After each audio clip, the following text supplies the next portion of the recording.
One championship, 8 races, legendary circuits, drivers from all over the world, one family, one passion, endurance racing.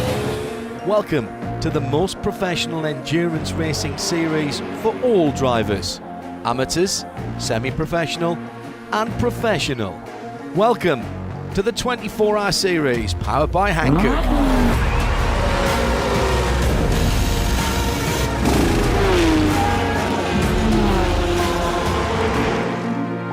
Can you beat the challenge of 8 endurance races? Will you become the 24-hour series champion for 2021?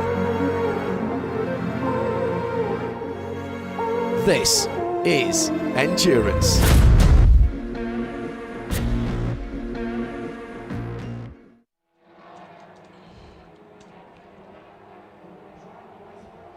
So down in the pit lane, one or two cars still haven't gone out. The Audi number 199 sits in the pit lane.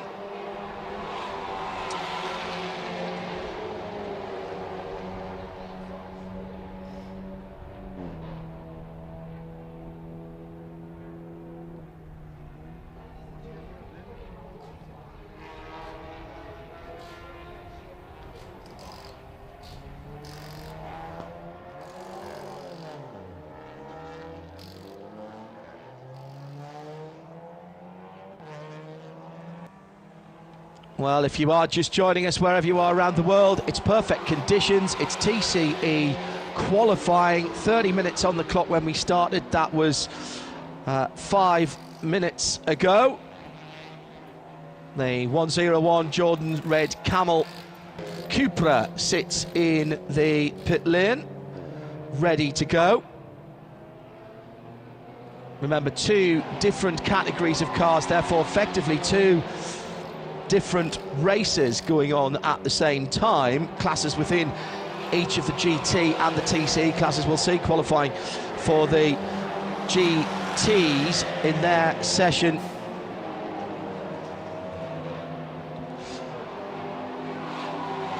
in a little moment's time. We like the touring cars, Nick Damon. Good afternoon, welcome along. Hello. TCX and TCRs here. TCX sort of an invitation class for cars that don't exactly conform to full TCR regulations, but in the spirit of the 24-hour series, the Hankook 24-hour series by Creventic, it is you bring the car and we'll find somewhere you can race and people you can race against. It has been ever thus since the very start of this race, which was the start of Creventic, and more power to their elbow, I say. Yeah, I mean it's a cracking little class, and the TCRs have, you know, certainly in the more straightened numbers of the pandemic year last year. I'm saying pandemic last year. Hopefully, it's the only year involving it. They are often providing the closest racing. They often had 6 cars, and all 6 of them would be, you know, for the first hour or two, would be within a few hundred yards of each other. Really good turnout. The TCX is a kind of a combination of 2 or 3 classes we have had in the past in this saloon car, but rooftop version for Creventic. So you've got a kind of the BMW 240 Cups, which had their own class. You've got some Ginetta G55s, and I think it's a good way of getting them into you know, a class themselves. Try and balance them and give yourself someone to race against. That's really all anybody wants in a multi-class race, is at least one person to race against. Yeah, the G55s should be the quickest cars here, although there is an element of balance of performance. And it is Michael Stephen in one of 3 listed CWS cars, 279, 278 and 280. So I did that the wrong way around, didn't I? 278, 279 and 280. Michael Stephen in the 279. I know you've been watching early on the week. I've not seen all 3 of those cars on the timing sheets, Nick, if I'm honest. I think Colin White, which is the CW from CWS Engineering, I think they may have entered 3 cars, but I'm pretty certain the 278 and the 280 aren't going to be on track today. Yeah, they've they've all got drivers against them. Now, the driver lineup for the 79 and the 80 is exactly the same. Yeah. So the 278, that's Colin White, Jean-Francois Bruno, Adam Hayes and Michael Tischner, whereas the 79 and the 80 are both down as a fully South African team of Bradley Scorer, Mikael Pitamba, Paul Hill and Michael Steve. I'm wondering, John, not wishing to reference the pandemic, whether they're being all South African, they've been banned from flying because of the South African variant. Yeah. Which would mean they may well not have been allowed to get out of South Africa or get into the UAE. So who'd imagine flying problems getting in and out of the UAE? Anyway, so it's pure speculation based on the fact we've not seen the cars and it's a fully South African team. Hopefully I'm wrong and they've just had a problem. They'll go out there in a minute. We obviously don't have feet on the street at the moment, but that would be my guess. Miklas Porn has just gone to the top in the Autorama Volkswagen Golf GTI TCR DSG actually as well, that one as well, because of course there are variants within TCR as whether they are DSG or sequential boxes. We're getting down towards 21 minutes, so we are looking for a TCR pole position and a TCX pole position among what I reckon are 16 cars in the TCE category, with the non-appearance of 278 and 280, the other two Ginetta G55s. It's a shame actually, because those G55s, I have raced a G55, although not in an endurance race, or any time I get into a car it's an endurance, just getting in and getting out, to be quite honest, and it was an endurance spec car that I was racing in a sprint championship in the Super Cup, the Ginetta Super Cup. Which is the GT4 version then? It is a variant of the 55. Colin's normally in the GT4 class, isn't he? No, he's done this for a couple of times, hasn't he? And they run to this regulation because of the lap times. The fastest lap for that 279 car is a 2:10.791, and the Autorama a 2:10.197. So and in fact, Michael's just improved again to a 2:10.568. So it's about, as you said, finding people with roughly a similar performance level, and they don't really. We'll see the GTs a little bit quicker than that, I think, in the GT4s. But the 55's a lovely car, and in the endurance spec with the aircon only works when you're off the throttle, so it doesn't sap any of the V6 Ford-sourced engine power. Very clever thing to do. But it's Autorama on top of the pile at the moment. From CWS, from RedCamelJordans.nl, Willem Meyer behind the wheel of the Cupra. Then top car, that's Benjamin Leuchner, who is driving that one, the 131. Then the second of the Autorama cars, which carries the number one as last year's championship winning team and car, Yannick Metzler, back behind the wheel of the second of the Autorama Golfs. And BBR Kandahi Kusiri in another Cupra, that's the 107, that's sixth position. And of course there will be positions that change. Already had a time thrown out for Benjamin Leuchter, exceeding track limits, time disallowed. What it doesn't tell me is where, but I would suggest it's probably either the final corner or somewhere in the wiggly bits between 4, 5 and 6. Yes, that's the place we're most likely to go off. Just going back to the G55, which, if you're lucky enough to see pictures, is currently sweeping around the infield with 279. One thing I do remember about those historical times in the pits I spent is it did tend to lunch itself through differentials and gearboxes, so at least they have several spares around. That's a fair point. With the other cars, it has a unique smell, that car, when it comes in. You can tell exactly which bit's not working by the smell. Is it a carbon fibre burn? Does it tell like a brake, or does it smell like the rear diff? CWS has gone to the top of the times, Nick, as you were talking about, the Michael Stephen in that CWS Engineering 279, the remaining of the three entered Ginettas. We're still going to have 50 cars possibly more than 50 cars starting this race, which, given... we're not going to talk about the world situation. This is a break from all of that. We are literally in an oasis of motor racing this weekend to try and bring some normality to this time of the year here on the Radio Show Limited network of audio and visual channels. Free in sound and vision, by the way, on the New Look radio-show.co.uk. So if you are just listening and you've got the bandwidth, you could be watching the pictures as well. But over 50 cars. There were actually 53 entries. We saw... was it 45? 45. Yeah. 45, but we never get everybody out in the promoter tests, is effectively what it is. There's always a few more who don't. Some because they've got 2 or 3 cars, but they just rotate their drivers through one car rather than putting miles on the second car. And others because they just don't think they need the extra practice.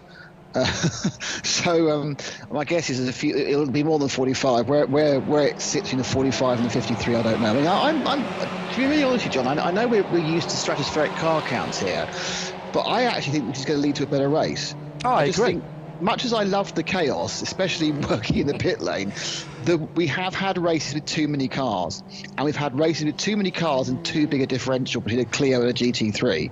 So I know the Clios haven't entered the last couple of years, but 89, 79 cars, perhaps the realistic ceiling around this track should be 60. So we're pretty close to that. I think the most we started was 96 or 97. I think it was 99. We had 101 entries and got 99. Yeah, you might be right. I remember you were a very long way back up the grid doing your grid walk. I've been all this running in practice. This last year, I've been doing my regular running. I'm way fitter just for this event. And then you're in the booth. Exactly. And we've got Ian to do that for us. He looked quite live when I was watching the R-bar, so you can probably make it easily up to the far end. Down to the last 15 minutes of what started as a 30-minute session, butting up against the end of the Abarth F4 race after incident there, if you weren't tuned in. A very big incident. Into the pit lane for the 101 bright orange red camel Jordans.nl and entered Cupra TCR. Villemeyer brings that car in from second place in TCR, third overall. It's still CWS with the top time. It's come down to a 2:09.6, so half a second better than the best of the TCR runners in this TCE Touring Car Endurance Series. We have a GT Endurance Series as well. They will qualify next, and that is by far the larger number of entries. Extra lights in the grille of the white and very bright green Audi RS3 TCR. It's going to be good to spot. That is the QSR racing car. Yeah, all the TCRs of that group, actually. I've just been checking on the entry. Yes. We've got 5 Audis, 5 Seats, or 5 Cupras, not called Seats, 5 Cupras and 2 Volkswagens. Now, of course, over the course of the winter, both Audi and Volkswagen have pulled out of actively promoting TCR, haven't they? Yes, but they're still servicing their customers. I had a long chat with Chris Renke from Audi Sport Customer Racing. The TCRs are all built by Cupra, actually, because they're all the same. I'll probably get this wrong, but I think it's MQB platform. You want to be very careful you start on that one, because it's really confusing. I know. MQB is the platform or a box of parts, effectively, that has the transverse engine, if I've got that right. It's a German term. There's MQB, LB and MEB for electric, MB being longitudinal. That's the one that I remember. Oh, I didn't know that. And Audi started this idea of platform sharing for itself about 15 years ago, and it's been adopted by the Volkswagen AG group, which it means that they can, it's not so much an exact chassis, but a kit of parts, a matrix. Isn't it a selection of hard points? Yes. Like the base of the windscreen and the back of the.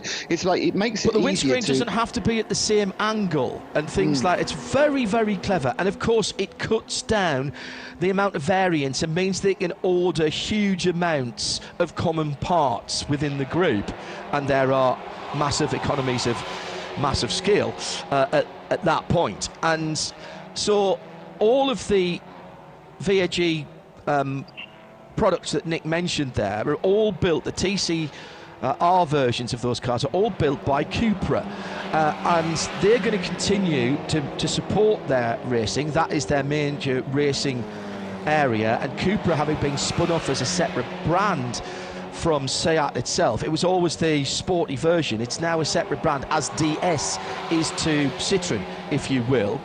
And in fact, they've got their first Cupra only car now, which is the Formentador, which is a crossover SUV. All right. And that's exclusive to Cupra. Sounds more like somewhere you keep your cured meats. My cured meats in the Formentador. Yeah, very good. Can I just say something very quickly, John? Can I say hello to Paul Trustwell, who's also sent me the official PDF entry form, so thank you, Paul. Hello, Trussers. Happy New Year. Hope you're fitting well. So we have had all 16 cars that we were expecting to see. That would be minus 278 and 80, 278 and 280, the CWS Engineering Ginetta Twins, although it is their team car that's on top of the pile at the moment with just on 11 minutes still to go.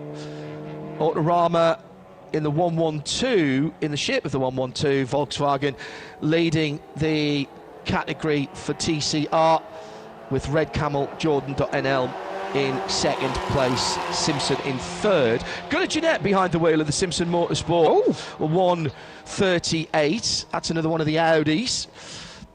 Gunnar, for a while at least, held the accolade of being the youngest driver to start at Le Mans.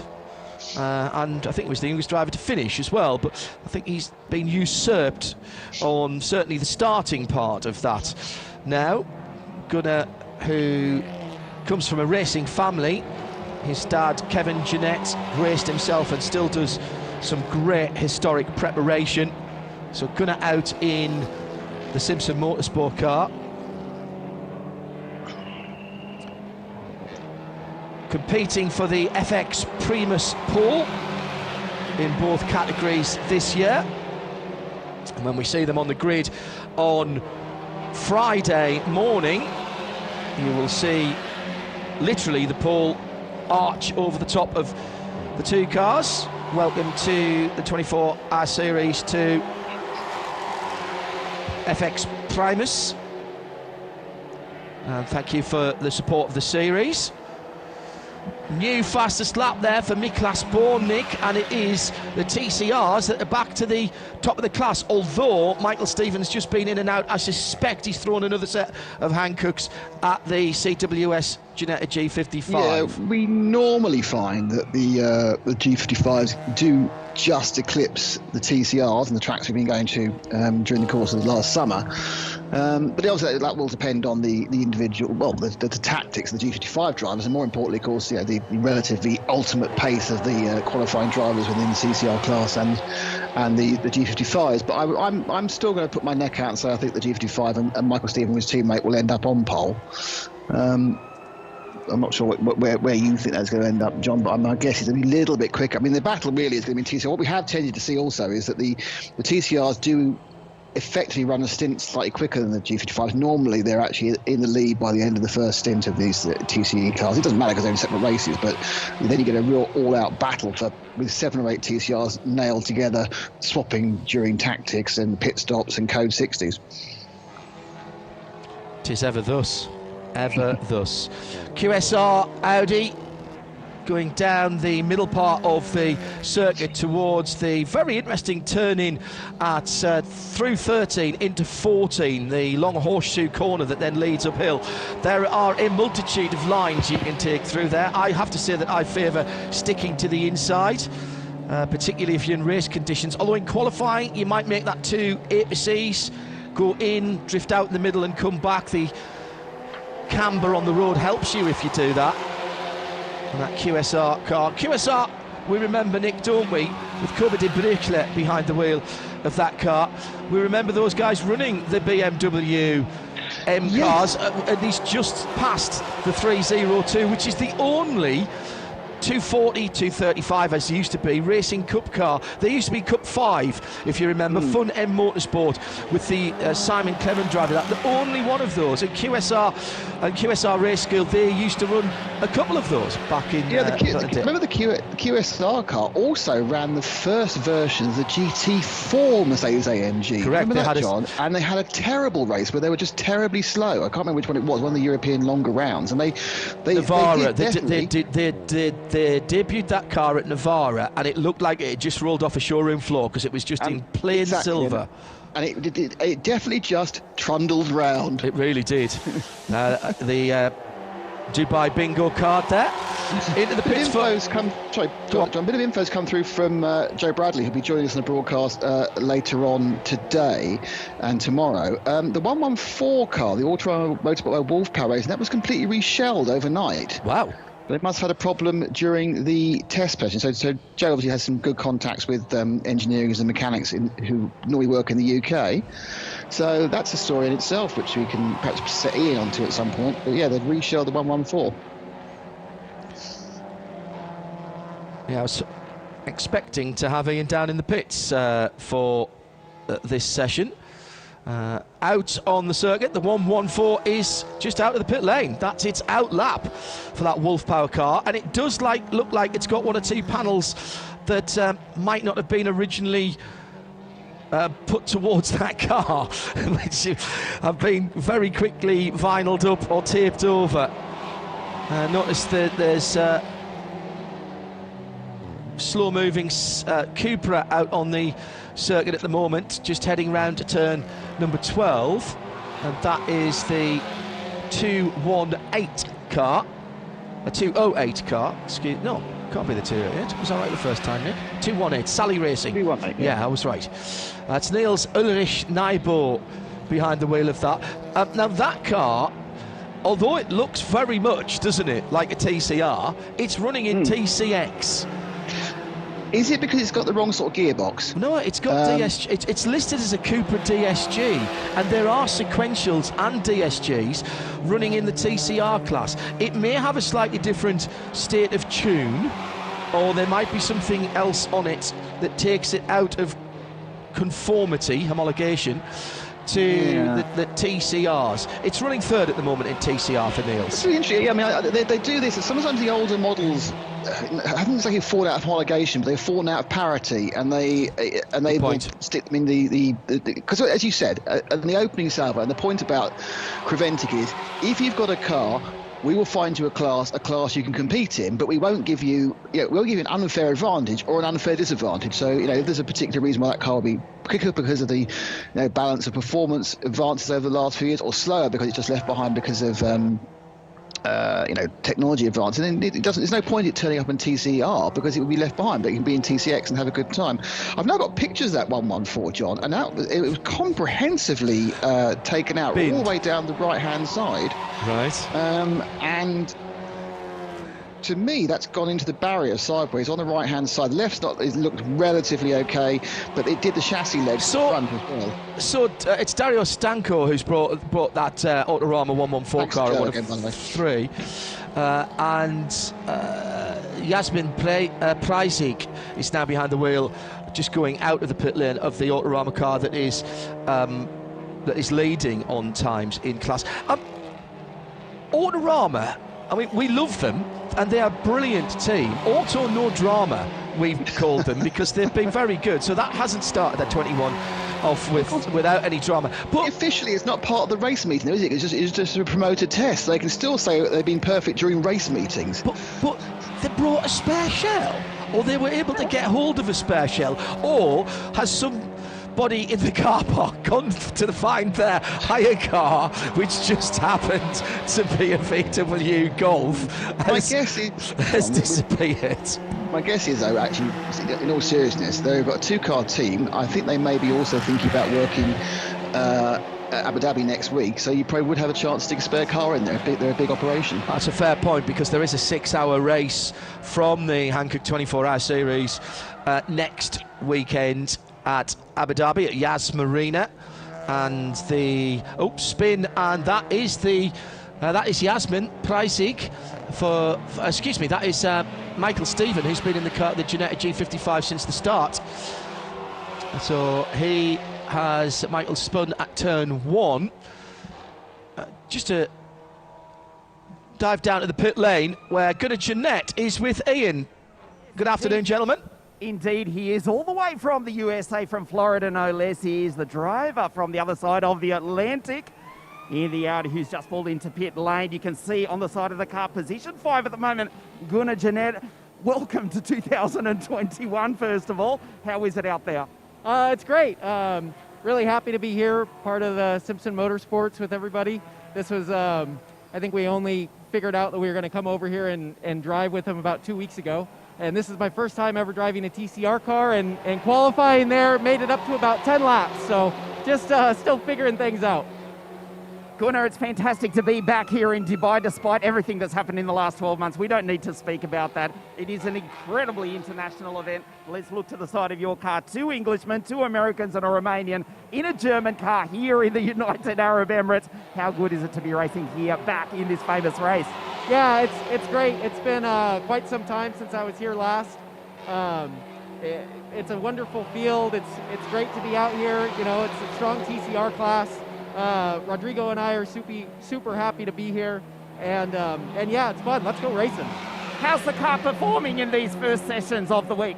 It's good. I mean, like I said, it's my first time driving a TCR car, and it's been about 10 years since I've driven a front-wheel drive race car, so I'm just figuring things out, but the Audi's feeling great so far. Position 5 at the moment, that's not too bad. Yeah, it's not too shabby given the circumstances, so I think we're happy. We just want to run a nice, clean race and just see where we are. Gunnar Jeanette from the USA, best of luck for the weekend here in the Dubai 24-hour. Great, thanks a bunch. Thanks, guys. Thanks, Ian. Ian down there in the pit lane for us here. Gunnar and Rodrigo have driven together in the US. Gunnar still seems a very young man to me, but he's been around for quite a long time and has amassed a huge amount of experience. And anybody whose first race car is a 935 full house turbocharged Porsche, which it was for Gunnar, to be honest, anything else... And he's still here. Yes, and anything else, checkered flag is out, by the way, anything else is going to feel a little bit less exciting after that. He's driven, he was Delta Wing, of course. He's driven prototypes in the American Le Mans Series in IMSA. He had his JMW, I noticed overalls on there. He's driven GT cars in the past, but not driven a TCR car. The drivers who jump into them will, maybe we'll get a chat with Gunnar again later on. They don't really drive like a front-wheel drive car. The way they rotate into the corners tends to make it feel much more like a rear drive car, but you've got to remember that the fronts are doing turning and the motive power at the same time. So with the checkered friction circle, isn't it? Yes, it is, exactly so.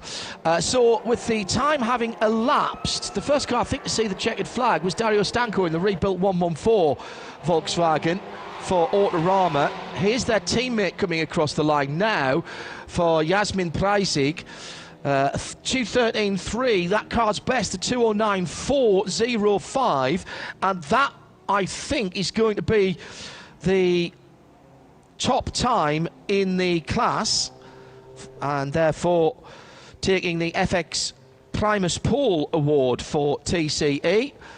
CWS Engineering will take the FX Primus Pole in TCX, and those two separate at the end, Nick, by 0.3 of a second. Yeah. So just underlining what we were saying about the closeness of competition between the cars in the TCE part of the Hankook 24 Hours. Yeah, got that slightly wrong. I have actually, whilst we come to the end of qualifying for the TCE class, I also had the end of the 114 story. Mm-hmm. It was taken to a local dealer, and they reshelled it there by taking something off the lot. No way. Yep, it was reshelled in Dubai, and they thought they'd be touch and go to getting it back today, but they've managed to do it. So actually did it in the work. Hang on, they did it in the workshops of Racing Line Dubai. That is outstanding sleuthing. No. Did Bradley get that up? That's all Joe. Yep, that's all Joe. He's PC Bradley on the beat. PC Bradley remotely on the beat. So yeah, thanks Joe. We appreciate that. Very well done indeed. Taking the FX Primus Paul for the TCX category, Colin White. Who's Colin Wilson? Yeah, I've no clue. Morning to Colin Wilson and the motorsport team, which we've just made up.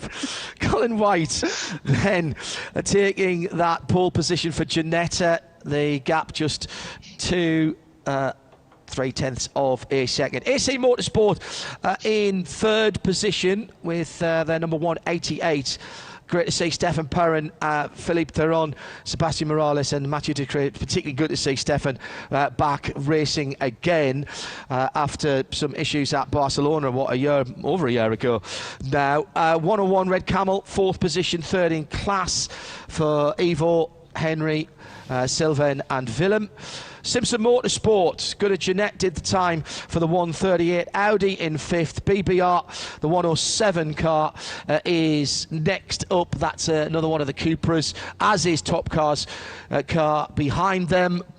Benjamin Luchte doing the time there. And Autorama Motorsport by Wolf Power, last year's champions, with the number 1 on, making up the top 8. Then it's Zengo AC, PK Carsport, QSR in that Audi. Then the VW, the reshelled VW, the 1.4. That's got Reece Lloyd in it as well, although it was Dario who did the laps. I think Miklas Bourne is listed in that car as well, isn't he? Yes, he is. And the RKC ZRT, Sally Racing, and the Fun M Motorsport. That is one of the TCX cars, as is the Sally Racing car, so that would be third and fourth. We're not going to see, we are hearing, the 278 and the 280 from the CWS Engineering pits. And we'll get some news, I'm sure, from Colin about the situation there. But I didn't see either of those on the practice sheets earlier. That's not necessarily the worst thing, but that is qualifying. So that is the official session that now, Nick, is over for TCE and, you know, Autorama, CWS, AC Motorsport, Red Camel, top 4 times exactly the teams that we expect to see there. Well done, Simpson Motorsport, for jumping in to the shark pool that is TCR, and good at Jeanette adapting very quickly. A second and a half off, but he's not seen the track before and he's not driven the car before. No, it's a very, very good performance. I think it's nice. It was a nice, clean session. You know, apart from the cars that didn't take part, which didn't put a time in, which is terrible of them. But everyone else really put in a good, clean session. I think, you know, that I'm trying to look on the laps. Everyone got at least 7 or 8 laps. So it looks like we have cars driving properly and getting round. And well done to Jasmine Prizik and Michael Stephen, who took the cars over the line, not necessarily doing the time. Let's take our first FX Primus Paul interview of the 2021 season. Ian is down in pit lane. Indeed I am. Firstly, I have to say it's a glorious day here in the Emirates, and the weather in Switzerland a little bit different, Miklas Bourne. This is well worth the trip to the United Arab Emirates because you have just taken pole position. Congratulations. Yeah, thank you. It's amazing to be here. It's very nice that we can race here and have the good weather and a lot of racing. It's very cool. The Autorama team, you've built a reputation for being giant killers, and you've got the weekend off to a fantastic start. Yeah, the weekend started perfectly. I mean, it was an amazing lap, amazing car. Big thank you to the team. What's your approach for the race? It is still, 24 hours away before the start of the 24-hour race. It's a long week here in Dubai. Yeah, you know, to finish first, you first have to finish. So that's a bit the thing. You just need to drive and come through without collisions or anything. But the GTI is fairly bulletproof. Will you be absolutely giving it 100% every lap? You can do that in this car. No, for sure not. We have to be careful as well with the suspension and everything. But I think we showed that we have a very good speed. Miklas Bourne, congratulations. You have just taken pole position for the Dubai 24-hour race here in the United Arab Emirates for the Volkswagen Autorama team. Congratulations. Thank you. So our first FX Primus Paul of 20.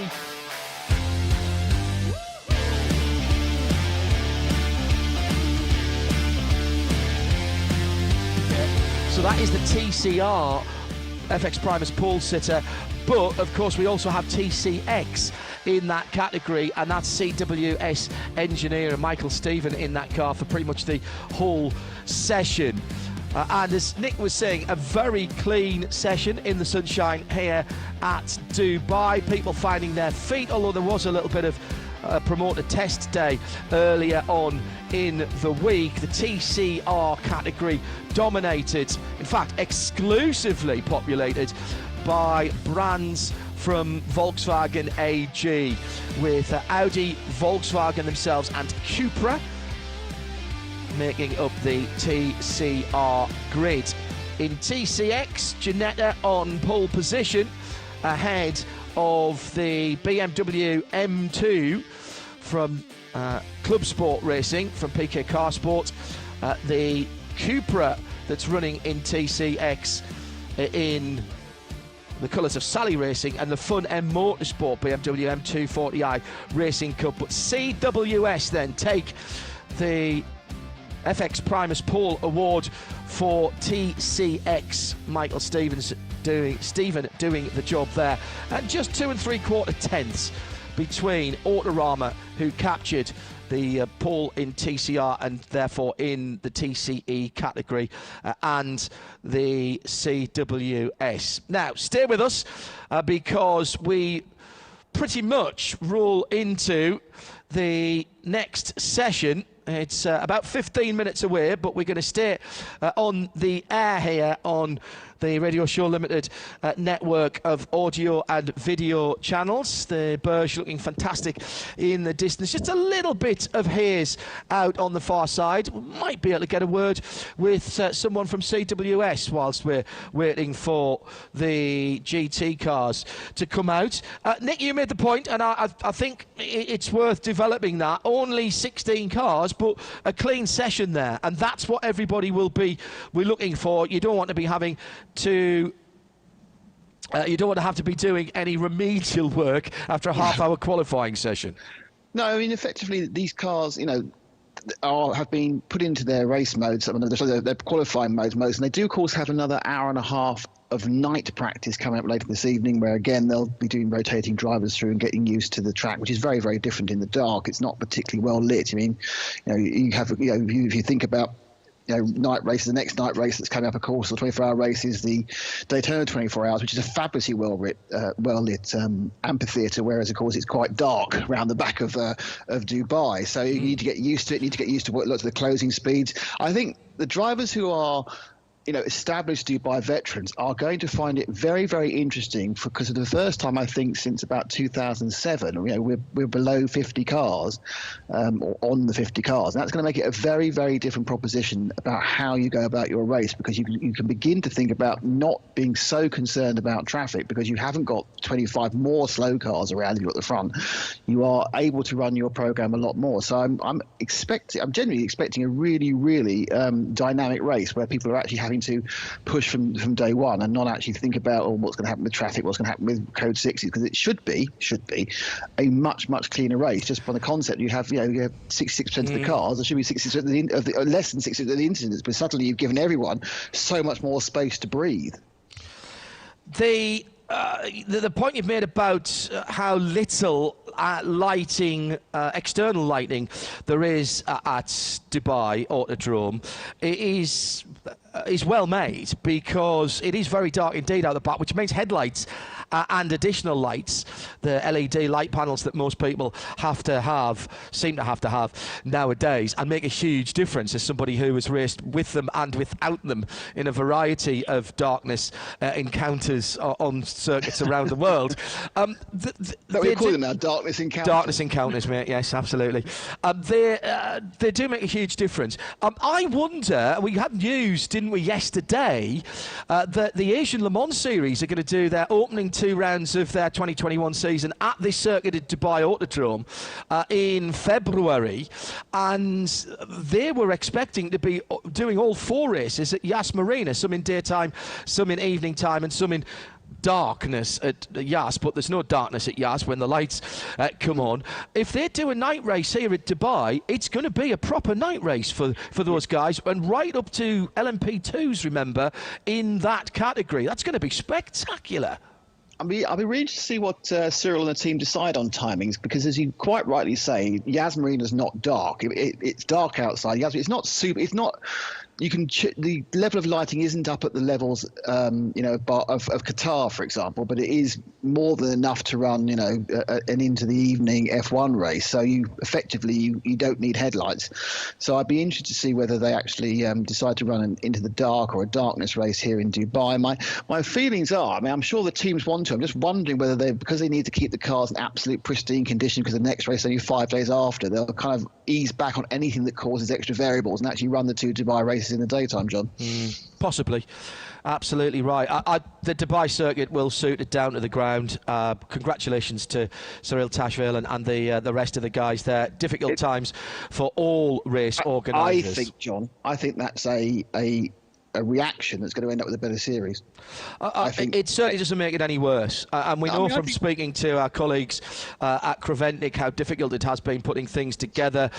Everything's fluid at the moment. And well done to Ole, Peter and the rest of the Creventic team who have managed to put this splendid grid together. We still believe we're going to start over 50 cars. We talked about it on Midweek Motorsport last night. You talked about the quality of entry, and the GT3 entry, the top category here, Nick, which is what we'll see qualifying next, is sparkling.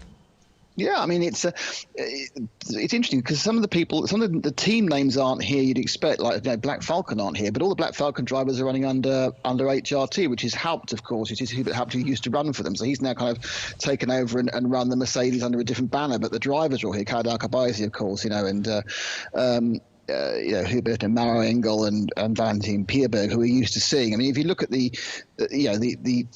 teams that are here, it's a really, really high quality GT3 event. And interestingly, I think, one of the things you can't really miss out, John, I do notice we're going to see it quite soon, is the Team Zaxby with a Viper GT3. So you're kind of wondering, A, what vintage that car is, and B, what they'll have done to balance it up. And that's in the AM class with Hendrik Steele, Evgeny Kideev, Sergei Stolaryov, Victor Shaitar, who obviously knows very well, and Manuel Laux. So I'm really, really interested in just seeing that car go around, because I've never seen a Viper GT3 in the flesh. Really? Yep, never seen it. GT Racing have run Vipers here at Dubai before. Was that before your time then? They used to be in the first garage, if memory serves. No, that wasn't a Viper. That was a Corvette. Oh, yes, it was. You're absolutely right. I was thinking body shape there rather than car. Yes, they did run the V8. You're absolutely right. They ran the old Corvette. So GT Viper before? I generally don't think so. The other thing I noticed we've got here, which we very rarely have, is Inception Race Option and running a McLaren 720 GT3. And I think we have had a McLaren. We've had McLaren GT4s. This is when we need Paul to be sitting by your side, John, just to remember. I'm not sure we've had a McLaren GT3 either. This one's got Brendan Iribe, Ollie Milroy, Nick Moss and Joe Osborne. Joe obviously escaping from new fatherhood, so he'll be getting a nice decent night's sleep for the first time in several months. But that's the Optima Motorsport car with a McLaren. So that's I think that's got to be one of the favourites in the GT3 AM category, and I know that sounds odd in such a good category that is, because there's a lot of good GT3 AM drivers, including the Khaled Al-Khabaisi car with Florian and Nico and Patrick Assenheimer in that GT3 AM car, the Zaxby Viper. Dodge SRT Viper GT3R. I would suspect that's the second iteration of the Viper. So the slightly more angular one. Still with a V10 truck engine. That's what really counts. Great engine. I love that car. Car collection are back as well, of course, and they'll be enjoying themselves. Dr. Johannes Kerkhoff, along with Gustav Edelhoff, Elmar Grimm, Max Edelhoff as well in that car. The CP Racing guys have made it across from the stage. Charles Putman and Charles Espenlaub with Joe Foster and Shane Lewis. We've seen those guys drive together as well. Daniel Alleman, Ralph Bowen, Robert and Alfred Renard in an Am Herberth car. That's the 91 car.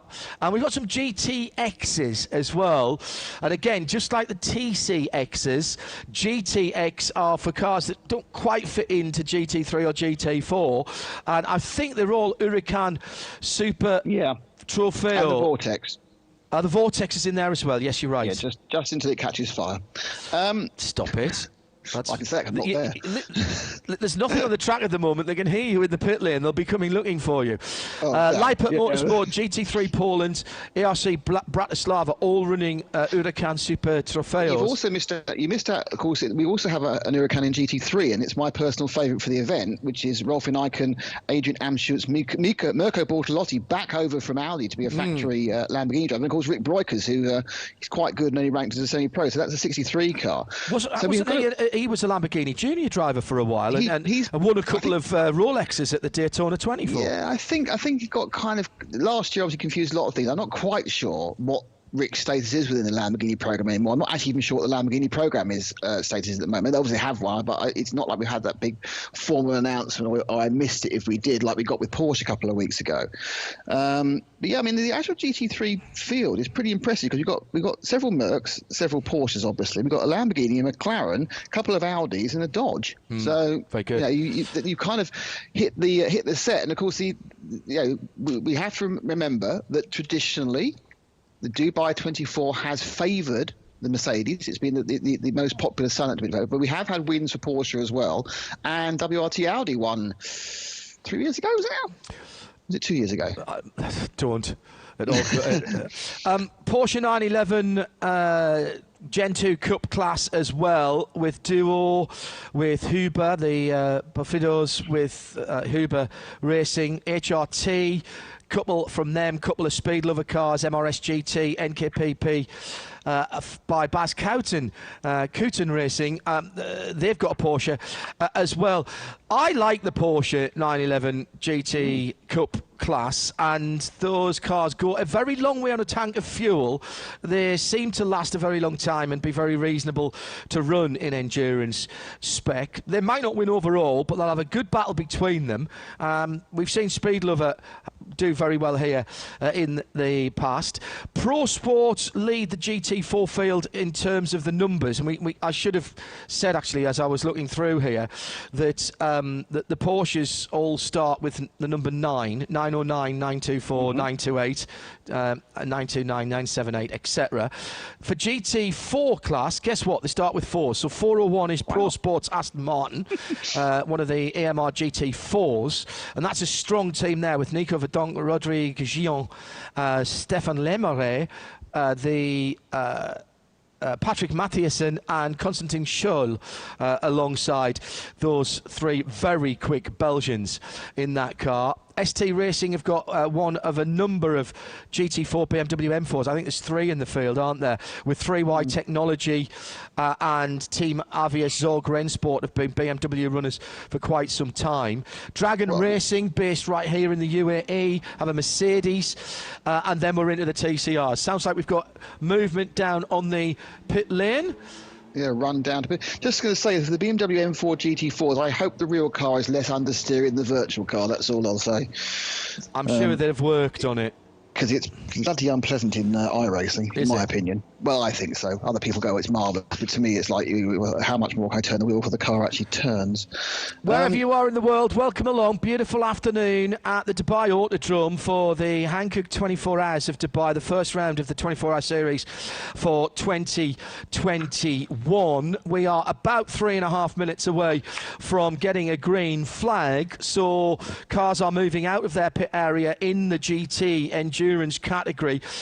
You will notice, if you are new to this, that no one is wearing any fireproof clothing in the pit lane, including Ian, our pit reporter. That you might think, well, that's a bit daft, isn't it? There's no fueling in the pit lane. The fuel stop is at pit out. You double round into a specific fuel area, and that's where some of the early runners have gone. You're not allowed to fuel in your own pit box. Out goes the number 19. That's the black and red MP Motorsport car. It's a good point, Johnny, actually making. Looking forward to the race. There's the same number of fuel tanks, fuel pumps as there's always been at Dubai, but significantly less cars. So it's going to change the tactics during Code 6. We can talk about more tomorrow, but it's going to change tactics during Code 6. The veteran Dubai 24 listeners and viewers with us will know sometimes you have to actually just trundle through the pits and ignore it because it's going to be full. Much less likely with a third less cars or half. But I'm going to ask you a question, John, because it's my turn to ask you a question. Is that who do you think is going to pick up pole? It's going to be a battle for FX Primus pole. People say, why does it matter? Ultimately, of course, in a 24-hour race, it doesn't. But tell that to the drivers who'll go out there. Watch the McLaren. I think the McLaren's going to be really, really quick. And as Paul Trustwell would be reminding us right now, that once there's a pro driver in, even if it's a Pro-Am car, it's still going to be very, very quick indeed.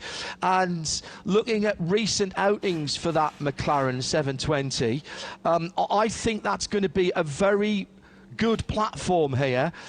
For the race, more difficult to say. They've had some reliability issues with both the GT3 and the GT4 McLarens in recent times, but it's a very fast car. A very, very fast car Yep, indeed. no, that's a good call. I'm going to go with 63, the GRT Grasser team, and I'm even going to say it's going to be Mirko Bortolotti who's going to set the time. Well, Mirko has done it here before. He's very, very quick. If it is Mirko, but to be honest, the other person you could put in would be Rick Breukers, and he's not going to be that much slower, if any at all. No. And there's nothing to stop you actually changing drivers. It's not one driver, one set of tyres. There aren't any tyre restrictions, so you can throw as much as you want at it, and as many drivers as you want at it. Yeah, I mean, that's the glorious thing about this. There are no regulations about drivers and tyres. You can just, and most of the teams will run most of the top end teams will run 2 sets because it actually means a lot to get on pole for these guys. There's a real kind of dynamic Porsche. frisson. Because I've sat there and we've done this and we've interviewed them past, and the guy who's qualified third, it's like you shot his dog. It's just because it's only a couple of tenths. I should have been better around turn 12. Being under that awning at the front of the Dubai 24 Hour, the first major endurance or the first major race of any year. It's a great way to start the year and a great way to pump up your CV. Another car that we need to watch is the Dynamic Porsche as well. It's in the black and the carbon and gold. Ian's down in the pit lane for us as we're about to go green. In fact, we do go green. Ian. Indeed I am. I heard you saying your pick for pole position was a McLaren. How about the pick for the best presented car? This is the Inception Racing Joe Osborne about to go out onto the circuit as we do go green. A magnificent looking car. 72 Joe just waits for a clear lap as the ARC Bratislava Lamborghini goes out behind us in the background. It will be a fantastic fight for pole position. We heard you speaking, saying, does it really matter for pole position? Well, of course it does. They're racing drivers, and to have that on your CV, pole position for the Dubai 24-hour race, even if it all comes to naught during the race, that's still fairly significant for a racing driver. And let's not take away the fact they are very competitive. Joe's just waiting there for a clear track. It's a fantastic atmosphere down here in pit lane to get 2021 underway, qualifying for the GT class, the 2021 Dubai 24-hour race. It will be a fight for pole position. Yeah, the GT3 Mercedes-Benz, they'll be hard to beat for mine as he stalls it. Fires it up again. What a magnificent racing car out onto the circuit. And we are underway with qualifying for the GT category.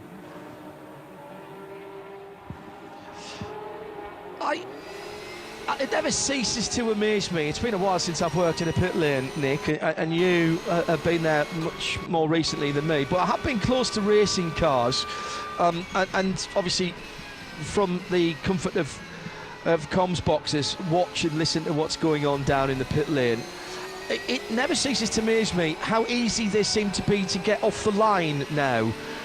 Yes. The old days of 3-pedal cars and finding that really nasty biting point of the clutch, or being told, oh no, you need to get it to 4.5, 5,000 revs, drop the clutch, get the wheel spinning, and then get it straight onto the pit lane speed limiter. Those days have gone now with 2-pedal cars and flappy paddles. Also, the thing you need to remember, John, is these engines aren't stressed anymore. No, that's a good point. Because in GT3 regulations, the road cars have nearly all got more power than the GT3 than the actual race cars have, because they are, all balanced back. You get yourself a Lamborghini Huracan Performante, and that's probably, as we know, for example, the Super Trofeos have got more horsepower than the GT3 cars, which have got less aero. So, you have a chance to build niceness and usability, and it's really interesting, because whenever you see an Evo version of an R8 or an Evo version of Mercedes, it isn't allowed to go any ultimately quicker. It's all about widening the envelope of setup. It's all about making it easier for the gentleman drivers. And one of the things, firstly, you don't want to do, the car is a nightmare to get in and out of the pits. So you can do, you can sacrifice a bit of usability to make it easy. Sorry, a bit of performance, make it more usable, because you don't need the ultimate performance, because you just lose that back again in balanced performance. We are underway then for the battle for FX Primus pole in the GT categories. Mentioned a few of them. The GT3s, that's obviously going to be at the front of the field. GT3 Pro and AM. The Porsche 911 Cup class in there as well. They start with the 9s. The GT3s are all numbers up to 100.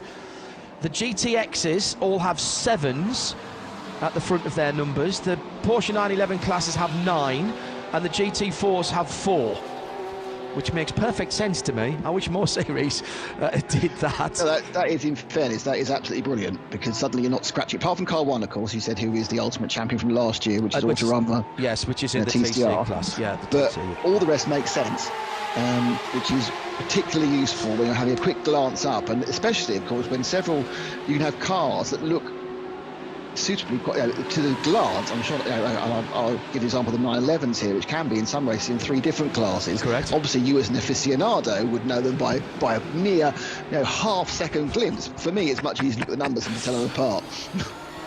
Actually, the easiest way to tell 911s apart is normally looking inside them, although nowadays Well, it's not very easy when it's driving past you at 112 miles. No, I know. But if you've got an onboard camera, as we have many of, including on the 928, that is a 991 Gen 2 Cup car. Leon Köhler is behind the wheel of that one at the moment. 928, a famous Porsche number. Plenty of opportunity to get Porsche model numbers in, or type numbers. And the Porsche, by the way, I know I say this, but it's the first time of the year. Porsche model numbers, like 911, is always 911 or 968 or 962, whereas type numbers, 991, that would never be 991. That would be 991, 993, 992, etc. The new Porsche Cup car, by the way, I'll talk about in a moment, because Ian is going to give us a snake update. This is just for Nick Damon, who hasn't seen a Viper before. I'm excited, Ian. I tell you what, it's an impressive motor car. Look at this, the V10 Viper. Victor Shatka from Russia. It's almost an all-Russian team. Victor sitting in the car. Just the last few adjustments going on the car. It looks like a greater air intake for the cooling system of this monstrous, did you call it a track engine, V10 engine? I can tell you it is an enormous car. It is very impressive, and Victor is about to go out into pit lane as we are underway with qualifying for the GT category here at Dubai. We're just putting this, it looks as though they've enlarged the cooling system on the front of the engine, the air intake at least. Of course, this is the Zach Speed team, one of the most famous teams in motor racing worldwide for the past, 3-4 decades. They used to race in Formula One back in the 1980s, of course, and taking multiple wins in the DTM German Touring Car Championships with their drives, including the likes of Bernd Schneider. The bonnet's about to go on. We'll get out of the way. Victor is in the car. It's starting to get a little bit frantic, a little bit hectic down here in pit lane. And this will give us a sense of perspective when the bonnet goes on the 13 V10 Dodge Viper. Victor in the car. We've still got plenty of time left in the session. We've only ticked over 6 or 7 minutes. It was Matteo Cairoli who was at the top of the times a few moments ago. That has been superseded. It is starting to get frantic down here in the Zaxby garage. Victor, one of 3 Russians in the car, racing this weekend. They may well, if they do get a clean run this weekend, may well surprise us with their pace. Certainly in a straight line, we'll hear them coming, that's for one thing. Just a few moments before it's dropped off the jacks. The Henkel tyres are on. Victor will launch. And you'll hear it from up in the commentary box. This enormous, magnificent car. The right front is going on. The engine fires into life. And Victor Shatjar is about to commence qualifying, one of the last cars to go out. Incidentally, you were speaking about pit lane or refueling a few moments ago as the car comes off the jacks. Quite a few of the cars left pit lane straight into the refueling section to get just the bare minimum. It is a 30-minute session, so they don't need too much, although some of these cars do drink an enormous amount of fuel. So Victor about to leave the box as we've got one of the Porsches coming into pit lane. I'll hand it back to you guys. We have got, looks a Porsche. Not quite see from here as you look at the 701 come down the start-finish straight here at Dubai. As we tick over 1/3 of this qualifying session for the GT category. The 83 Lamborghini on screen. 63, I'm sorry, down into turn 1. So 1/3 distance, GT qualifying under here for the Dubai 24 hours. Back to you guys. Thanks, Ian. It was the dynamic car that came into the pit lane, the Porsche in gold and black. They were very quick last weekend at Bahrain in the 66 there. 1 or 2 have stayed over to do the full 24 here at the Hankook 24 Hours of Dubai. It's Aston Martin on the road at the moment that I'm looking at. It is the best of the GT4s. That's the Pro Sport racing car. What's the fastest overall, John? The fastest overall, standby caller. I can tell you, it's a 63 Mirko Bortolotti. Well done. Very well done. Mathieu Jaminet in the GPX Racing Porsche, and Chris Mees in the Attempto Racing Audi. Joe Osborne, you're absolutely right, up there already in 4th McLaren. So it's Lambo, Porsche, Audi, McLaren, Mercedes, Matthew Vaxivier. So you've got 5 different marks in the top 5 cars, which is all you can ask for, but Mirko is leading. But he hasn't won the FX Primus Pole Award yet, so... No, he hasn't. No, but I thought I'd better claim that whilst I could, knowing that things go horribly wrong the next 19 minutes and 49 seconds. So the Viper is the 2nd-gen Viper, the slightly more angular car, but it is running in classic Dodge SRT racing colours with the red bodywork with the 2 white racing stripes over the top. It looks fabulous. If we get to hear it on its own, it has that brilliant V10 rumble stroke scream. Now, of course, the Snake has been slightly tamed by the addition of flappy paddles. That car, actually, that might still have the sequential. It depends how old it is. When I drove the... What year do you think it is? Well, that's a good question. Because I remember we had a really old. Remember we had last year or the year before, we had a really old GT1 Corvette turn up. Yeah. That was detuned, and that Correct. was like a 2000. Down to like, GT3. That was one of the V8 it was like racing 10 cars. years old or something already. Yeah. Which is fine. Sven Muller to the top for Herbert, by the way. Oh, okay. Well, I played them out when I could. You did? No, you did well. You did well. That 92 Herberth car, which of course is the Pro Herberth, our usual stars, Renault, Bonn and Allemann are in the AM car. That Pro lineup in the 92 car, I was looking at a second ago, Jürgen Haring, who was the fastest in practice yesterday, Wolfgang Triller, Vincent Kolb, then you've got Sven Muller and Klaus Bachler also in that car. So that's suddenly you're thinking that's got a bit of a chance in Pro as well. Miro Konopka is in the ARC Bratislava Super Trofeo. That's the 707 car. It's the yellow car with what I'm going to call the Paul Smith stripes on that car, if you see what I mean. Not as lively as number 4 car, is it? You're not going to miss that even at night, the bright yellow 4 HRT Bilstein car. Well, Mauro Engel on board. Yellow and blue, Bilstein colours, indeed. So we are getting down to halfway through the qualifying for the GT part of the Hankook 24 Hours of Dubai. McLaren, number 72, leaves the pit lane. The Inception car then pulling out. That's my tip. I want to see who is in it. Didn't quite see inside the car as it pulled out of the pit lane. Said it's gone for fuel, John, and it's still saying Joe Osborne, but of course you don't get the reset of the driver ticker till pit exit. I would expect it to be Joe behind the wheel of that car, and in fact Tim Gray, our producer up in London, is confirming that via Ian in the pit lane. Rather convoluted way of passing messages, but it works. There's a pigeon as well somewhere involved, isn't there? There's a pigeon, some drums, and a smoky fire. Coast. Yes, that's right. That's right. The latency's not that bad, you know, considering. Matteo Cairoli improves his time and goes to the top in the number 7 Dynamic Motorsport Porsche. That's the carbon and gold car. And that car just going through turns 3 and 4 at the moment. And Matteo knows his way around here and knows his way around all kinds of race cars. Sorry, say again, Nick? I think the 92 car must have had his time deleted because he's dropped down to 16th from the lead. So I think it's been a deleted time for the Herberth Motorsport Pro car because he's down at the bottom of GT Pro, GT3 entirely at the moment from being the top. So Matteo Cairoli obviously has inherited the lead, though he has done a 1:56.6, which is half a second faster than Bortolotti. So that's going to be a challenge.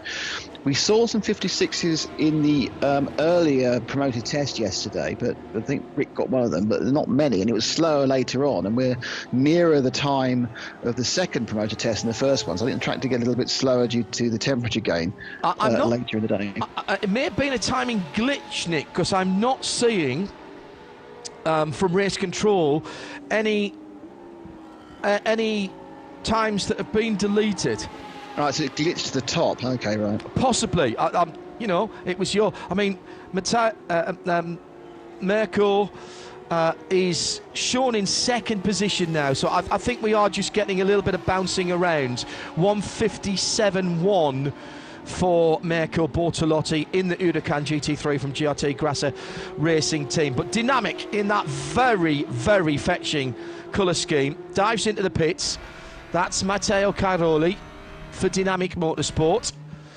Still got another race for F4 UAE to come today. You want to follow the pictures on that one. They're exclusive to the Facebook page of the championship, but we'll have the audio here on RS1. Johnny Palmer taking you through the action after a very eventful, in some ways in all the wrong ways, first race for their 2021 season. And 2 more races to come tomorrow as well. We'll be welcoming Bruce Jones and Joe Bradley to our broadcast later on, and we will have sound and vision coverage of the night practice for you as well. Okay, a little bit of housekeeping. We've not seen the 88 car collection motorsport car. Milan Donti, Kim Holmgaard, Martin Lexman, Tim Muller and Johannes Stedgel. That's not come out yet. I'm not sure whether, obviously we don't know what the situation is, whether they've turned up the drivers there, or the 451, which is the Team Avia Sorg Rennsport 3Y technology machine, which is one of the BMW GT4s with Gilles Varnet, Gilles Lau Ement, Rodrigo Almeida, Vincent Piemonte, and Thomas Sorensen. So if Ian has a chance to just see if those cars are not starting or what numbers were there? Issue 88 and 451. Are they not having issues generally about being there, or have they got a problem for this session? Okay, Milan Donji. I thought I saw his name against something yesterday. Whether it was that car or he jumped into something else, I'm not sure. And I'm fairly certain I saw Tim Mueller's name against something. That's the Audi car collection as well, actually. I haven't got all of the sheets printed out here. I've been trying to do my bit for the Planet, and now almost haven't flown for a year. Which means my arms aren't quite as tired as they'd normally be, but also haven't chopped down as many trees for the paper trail. 451 took part in the promoter test yesterday. Yes, I thought so. Both those cars took part in the promoter test yesterday. So they are there. They're there, but they're not taking part. So it'd be great if we could find out why they've not taken part so far. Well, he's listening. Matteo Cairoli out of the number 7 car.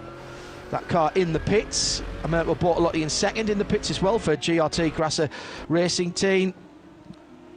Mauro Calamia is into the 7 car, into the Dynamic Motorsport car. I realise I need to put some stuff on different screens here. There's a lot going on. There really is. Hang on, I need to move that. Ooh. There we go. A little squeeze there as the misunderstanding between two Mercedes. It is. Mercedes and Porsche. It is getting a little bit excited for a qualifying session. It's Nick was talking about the number 19, a Mercedes, sitting well up in the timings. Last time I looked, it was in the top 10. That's the MP Motorsport. That's Jaap van Lagen. He's a touring car driver, Nick. What did you expect? Well, there we are. That explains everything. Going past the GT Cup class Porsche as he came through 14, 15 and down to 16 at the end of the lap. We're getting to 20 minutes in, so his concentration's going. Yeah.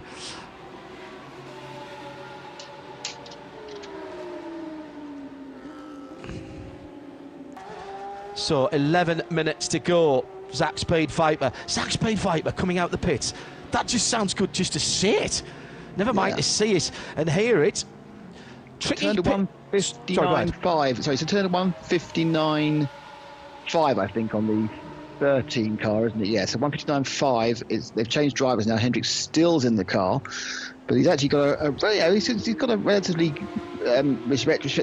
respectable AM time. For example, our champions of AM many times before, Charles Espinal made it 5. They only turned 2 minutes 0.152. Now, the question we need to find out, John, is are some of these guys going for AM advantage? Is that running this year? The AM advantage which gives you more fuel if you sit to a certain reference time. Yes, and I think it's 2 minutes, isn't it?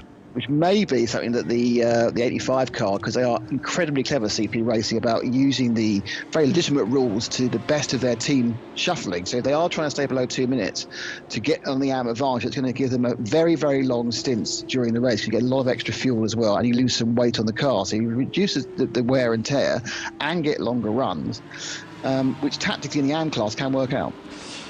One of the screens I've managed to lose, but I'll get it back up again. I did have the regs and the supplementary regs. I'm going to put that on a different computer, I think, and so I can spool through that, should it be required.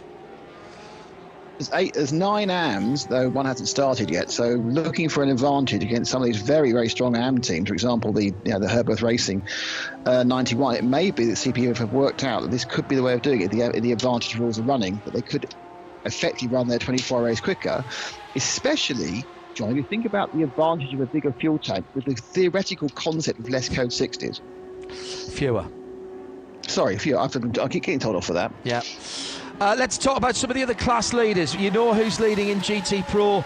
That's Dynamic. You know who's leading in GT AM? That's Herberth, Robert Renard, out in that number 91 He has in fact just gone out onto the track, having fueled up. In the 991 class, it is Duo Racing with the 909 that heads their category. Dylan Pereira, who knows Porsche Cup cars and these circuits very well, having been a graduate of the Porsche Cup, Carrera Cup Middle East a few years ago. In GTX, it is GT3 Poland, the Lewandowski, Andrzej Lewandowski driven Super Trofeo. That's the 708, 18th overall, but leading their class. All of these are going to be pole sitters, let's not forget. So that's why they are fighting this out. GT4 ST Racing, Nick Wittmer in the BMW GT4. That's the 438 ahead of Pro Sport Nico Verdonk. And Adam Christodoulou driving the Dragon Racing GT4. Some heavy hitters in GT4. Let's head down to the pit lane and to the garage of the number 88 car collection Audi. Nick Damon was asking the question. Ian has the answers. Indeed I do. They had a crash earlier this morning and it is being repaired. That is the reason why they're halfway through. The Car Collection Motorsport team are working, well, I won't say frantically because they've got no chance of getting back into this qualifying session. They will have to start near on the back of this 50 car grid, the LMS GT3 Audi. It's in pieces, but most of the damage has been removed, and now it's just simply a matter of bolting on the new parts and hoping the setup is somewhere close to last 24 hours here in Dubai. The 88 car collection Audi not taking part in qualifying, and this is the reason why.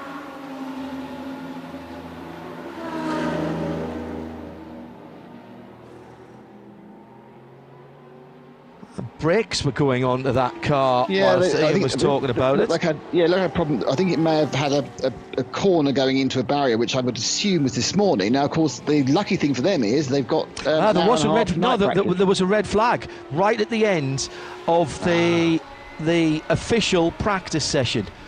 Yeah, absolutely. It was that was this morning. I was watching the feed from the booth here, and I didn't pick up who that was, but there's every opportunity that it was the 88 car then. Yeah. So yes, the good thing is they've got an hour and a half to run the car later, so they'll be able to get the thing straight and worked out. They'll just be starting from the back of the GT grid, because obviously the GT grid and the TCR grids are split. Yeah. 10 cars in the pits, the rest are out on the circuit as we head inside the last 6 minutes of the qualifying session for the GT part of the Hankook 24 Hours of Dubai. The FX Primus Pole Award awaits. Dynamic Motorsport, they were first in the queue to get out, and Mauro Calamia has taken over that car. Still sits at the top with a 56.693. That's just on a 10th. 0.2 of a second ahead of Herbeth Motorsport. Sven Müller now behind the wheel of the Porsche number 92. Mirko Bortolotti, Nick's pick, languishing half a second off the pole. Renault is going very quickly as well, John. Rob Renault is going very quickly. He's got the fastest over ever for anybody in Sector 1, and the personal fastest, which looks pretty quick in Sector 2. So Robert could well be certainly going up the field. Will he be able to take Mauro Calamia off the top? Maybe a Porsche replacing a Porsche if he does. Well, he's already on pole, sitting in 5th overall. Needs to find just on 0.6 of a second if he's going to usurp the Dynamic Motorsport. That wasn't Mauro's time, of course, was it? It was Matteo Caroli, who set that time. Also Stefano Monaco, another Swiss-flagged driver, and Roberto Pampinini, the Italian, in the Italian-flagged Dynamic Motorsport, DIN Dynamic Motorsport, running the number 7 this weekend. I've seen that car running 69 in the past, and I'm going to have to keep remembering that it's 7 this weekend. Herbeth goes, no, does not improve. So who changed there? No, that was Matthew Jaminet for GPX Racing in the Porsche number 36 coming into the pit lane. Top 4 time 3 pros. Then 2 GT EAMs, being Herbert and HRT, Porsche and Mercedes. So Porsche, Lamborghini, Porsche. Yeah, Herbert got their time disallowed for the last lap. Oh, did they? Excellent. Some track limits. They did have an overall fastest section in Sector 1. Herbert to the top in the 92 car. Sven Müller, very accomplished Porsche driver, well thought of at Weissach, the home of Porsche Motorsport. A bit of a shuffle round of Porsche supported drivers, and they've cut back their roster. But I think Sven was one of the drivers who stayed as a Porsche work supported driver. Crossed the line for the 63, Mirko Bortolotti. Third position for the GRT Grasser Racing team.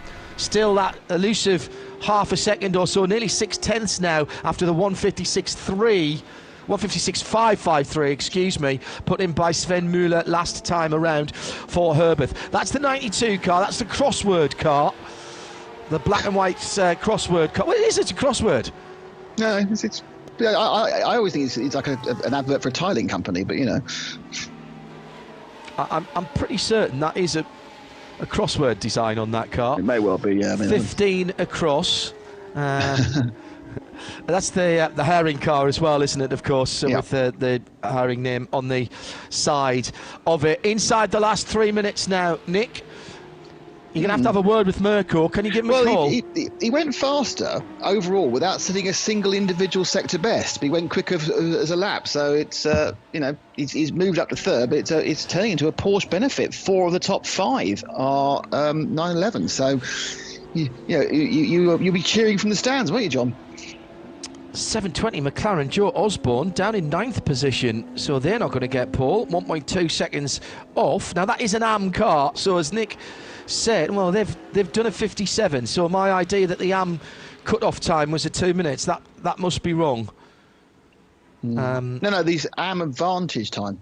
Oh yes, of course. I'm not sure if it is. We're just trying to extrapolate from last year, which is always with our old brains. Problem coming out of turn 15. It's a right rear puncture for BMW. Was that a BMW that was coming into? It was, yeah. It was definitely a BMW had the problem. Into Not now on board with the BMW. Lane. Yeah, it's 452, John. It's the Avia Zorgren Sport car. And that was a rear puncture, right rear puncture, but has got it back to the pit lane. 3 downs not been filled in yet. We'll get Ian onto that with his Sharpie. I think it's an anagram. That's quite difficult, that one. Yeah, I think it's an anagram. Also in German, which was even harder. Yes, good point. HRT, you mentioned that car earlier on, just coming through turn 14 now in the very light yellow and Bilstein blue. That works well because it's HRT Bilstein team. Coming down to the final corner now. This is the number 4 car, Mauro Engel behind the wheel. Listen to the names: Sven Müller, Mauro Calamia, Mirko Bortolotti, Mattia Jamine, Robert Renard, Nico Baston, Mauro Engel, Chris Meese, Joe Osborne, Dries Van Teur. That's your top 10. Don't tell me that this isn't an international race of some repute. It absolutely is. Any series in the world would be delighted to have those 10 drivers, and of course they're only one of 3, 4 or 5 drivers in each of the cars that they are driving at the moment. That's a pretty decent top 10 lineup in drivers, Nick. I think it's cracking, but there are actually interesting. It could be, but there are no 3 driver cars on the entry list. They're all either 4 or 5. So right. We have had 3s in the past. You're absolutely right, but not this year. So Checkered flag is out. Sharing out more. Checkered flag is out. I think it's smart. It's a tough race. It's a tough race track. There's a couple of places where you get a bit of a rest, but it's likely to be hot in the daytime. It doesn't really cool down much at night.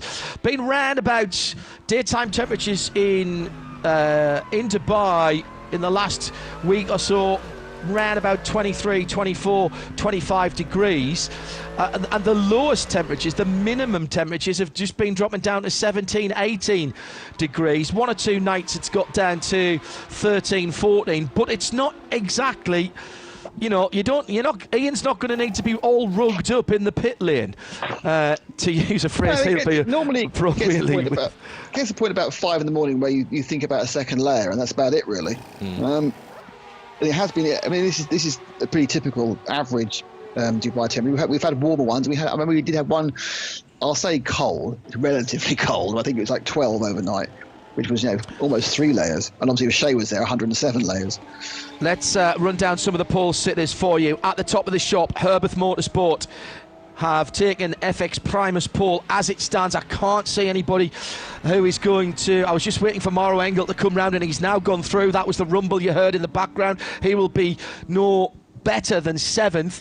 So for GT3 and Pro and the category itself, it's Sven Müller for Porsche and for Herbeth Motorsport number 92, ahead of Dynamic Motorsport from GRT Grasser, with that 6/10 gap between that Lamborghini and the leading Porsche.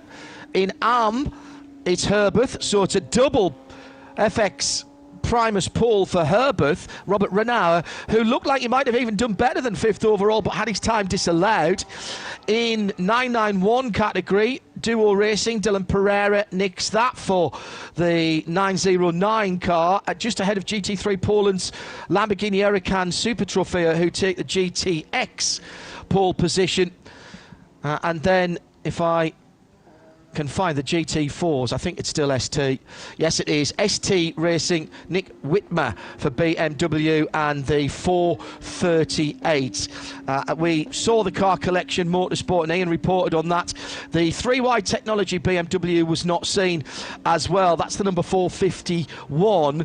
The 88 with damage being repaired by Car Collection Motorsport after what we think was a whoopsie this morning in the final practice before this half-hour qualifying session. But our FX Primus pole has been claimed then in GT3 pole and in the GT3 part of the Dubai 24 Hours by Sven Müller and Herbeth Motorsport, ahead of Dynamic, GRT, GPX.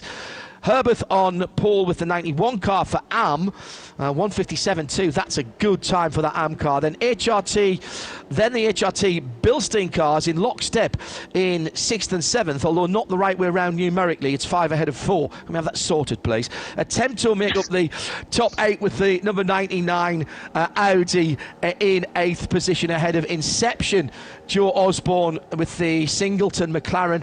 They've got WRT for company on the 5th row of the grid. That was Dries Vanthoor who did the time there. Then the 3rd of the Herbeth racing cars, Daniel Lloyd, I think, was in that car at the to do the timing at the time. Mathieu Vaxivière, the very fast Frenchman for Racetivity, the 83 car on the outside of row 6. Then it's MP Motorsport, Car Collection and Team Zakspeed with CP Racing in the GT AM category, before we get to the pole position in 17th position, Duo Racing in the 991 category, and they take that ahead of GT3 Poland. That's a pole sitting car as well for GTX. Couple more of the 991 categories on row number 11. The Profil doors by Huber and MRS GT. Then Nick's Vortex in GTX. That's the 3rd place position. Ahead of in 24th place HRT Performance with our good friend JM Littman, who was in that car at the checkered flag in the 991 category. Then IRC Bratislava, NKPP, Speed Lover and Speed Lover. There, the last 3 all 991. And in ST Racing's case, they'll take a pole position as well for BMW, and in that GT4 category in 29th position overall, ahead of local team Ollie Hancock with Dragon Racing in the Mercedes, then the Aston of Pro Sport, then the Avia Rennsport car. We saw that car coming in with a right rear puncture, 32nd position. Not seeing Car Collection or 3Y Technology. We know the Car Collection car is being, Audi is being rebuilt after what we think was an incident this morning. No word as yet on the 3Y Technology 451. That's the Gilles Vanelay and Gilles Lallemand car, along with another 3 drivers. Thomas Sorensen in that car as well. well. Yes, he is. So we'll try and give you that. But the first Porsche pole position in the Hankook Dubai 24 since 2015. Something to celebrate for Weissach, for Stuttgart, and for the Herbert team, who are with Ian. Yes, indeed. I'm down here with pole sitter Sven Miller. 5 years has it been, but Porsche back on top after Mirko Bortolotti. He was at the top of the times for much of the session, but we end with a Porsche 1-2 with the driver from Germany, Sven Miller, in position 1. Congratulations, pole for the Dubai 24-hour. Yeah, thank you. It was a great qualifying. It was intense one. Put 2 sets of new tires and could improve, but in the front was really, really tight with 2 Porsches. Yeah, enjoyed every moment on track. No traffic. Car was really awesome to drive, and yeah, now looking forward to the race. You gave it absolutely everything on that final lap. You pulled into pit lane nervously 3 or 4 minutes before the end of the session, and it was good enough to take pole position. Did you know it was good enough, or was it a little bit nervous at the end? No, you never know what's going to happen, but for me it was a perfect lap. Car felt great, so I was pretty sure it's hard to beat, but yeah, luckily we are on pole position, and yeah, looking forward to the race now. So in 24 hours time, you race for 24 hours. What's the approach? Yeah, for sure. We try to stay at this position where we are. Yeah, driving in pro category with 2 gentlemen. So yeah, here you need to stay out of trouble. No crashes, no penalties, and then you will end at the front for sure. Well, you've started the week, you've started the year in the best possible fashion. Congratulations, Sven Miller. Pole position for the 2021 Dubai 24 hours. Congratulations. Thank you very much. Thanks. Nick, John, back to you in the studio. This is the pole sitter, Sven Miller, and this is the Herbert Motorsport Porsche. Ian, I reckon that 6 years ago, when Porsche last took the pole position, Sven was in the car then with Jens Richter, Martin Ragginger and Otto Kloos. He might have done the pole time back in 2015 as well. If so, that's quite extraordinary that he's got the last 2 pole positions for Porsche at this race, albeit 6 years apart. We'll check that. Old enough. I know he doesn't look old enough, and I think Ian's asking now actually if he did that time back in 2006, so we might be able to get that. It was 15 the last time Porsche won with the Swiss team. Possibly. Johnny Palmer will let us know because he's got all the stats. And we'll be hearing from Johnny for the F4 UAE race in a little while. Another clean session, Nick, and that's the good news as far as everybody's concerned. Yeah, I mean, it was a good session. Certainly was. And the good news for everybody concerned is that we did not have any interruption.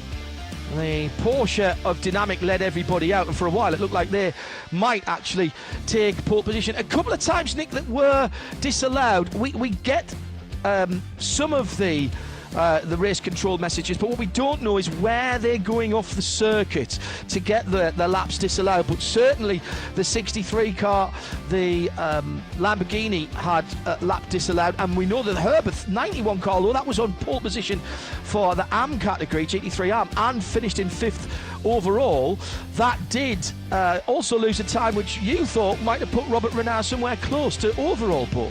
He would have been 3rd with that time. The 92 car, which eventually got pole, did have 2 times deleted, John. We were right early on. I just think we didn't quite get the page up. 989 when the Porsche had 2 disallowed. It was, there's a lot of... the annoying thing, it doesn't say turn 6 or turn 4. So we can just find out where they are going wide. But my feeling is it's probably in the first 2 or 3 corners, because that's where they saw some purple sector signs, which then got hastily removed.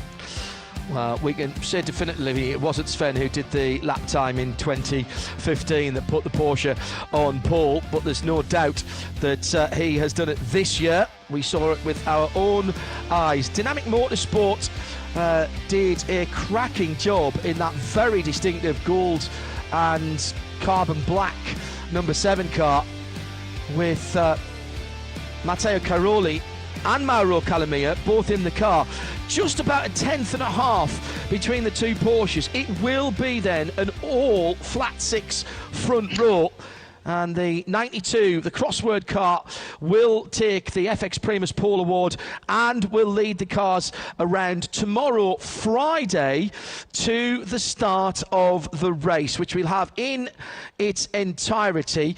Still some GT and TCE action to come this evening at just before 6 o'clock local time. That's just before 2 o'clock in the UK when we have night practice. And we've got another F4 UAE Abarth race as well, all here in sound and vision on RS1 and on the Radio Show Limited network of channels. Thanks to Ian and to Nick, I'm John Hindhaugh. Johnny Palmer will take you through the F4 race, which comes up in a little while, and then we'll reconvene just before 6 local time for the night practice session.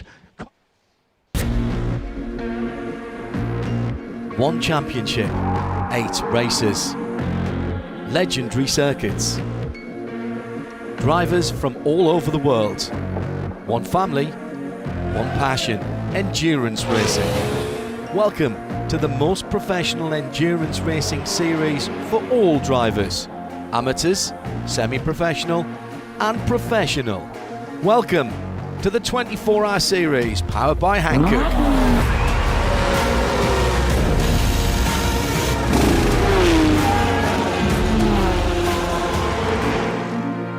Can you beat the challenge of 8 endurance races? Will you become the 24-hour series champion for 2021? This is Endurance.